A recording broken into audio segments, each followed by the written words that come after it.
এদিকে দেখা যাচ্ছে আলিপুরদুয়ারে ভোটার তালিকায় নাম রয়েছে যার, তিনি কালিম্পং এর বাসিন্দা।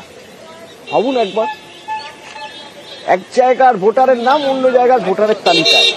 কিরকম এই 44 বছরের পদম ছেত্রী, এই 44 বছরের পদম ছেত্রী কোথাকার, তিনি থাকেন কোথায়, তিনি কোথায় ভোট দেন জানবো। আমার সঙ্গে রয়েছে রাজকুমার। রাজকুমার,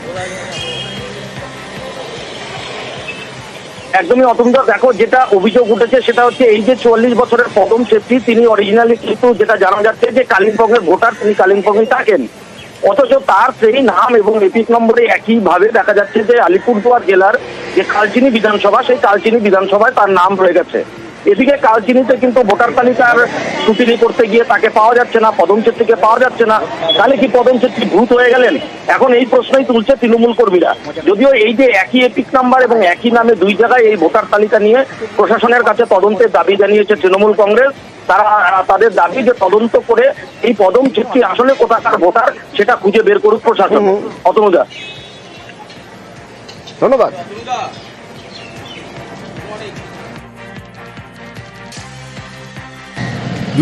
সালে যে সাংসদ জিতেছিলেন সব এই ভুয়ো ভোটার করে, জাল করে, বিভিন্ন জোচ্ছুরি করে।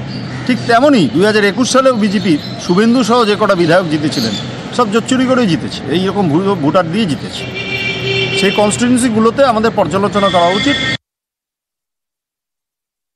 যারা পঞ্চায়েত নির্বাচনে ভোট বাক্স লুট করে, যারা পঞ্চায়েত নির্বাচনে যারা ব্যালট লুট করে, যারা পঞ্চায়েত নির্বাচনে মানুষকে ভোট দিতে দেয় না, যেখানে বিধানসভা লোকসভা নির্বাচন কেন্দ্রীয় বাহিনীকে নিয়ে আসতে হয় নির্বাচন কমিশনকে, তাদের মুখে এই কথা মানে। সাধারণ মানুষ আমাদেরকে ভোট দিয়েছে, তো সাধারণ মানুষের ভোটেই ভারতীয় জনতা পার্টি বিগত দিনেও জিতেছে, আগামী দিনেও জয়লাভ করবে, মানুষের আশীর্বাদকে পাতে হবে।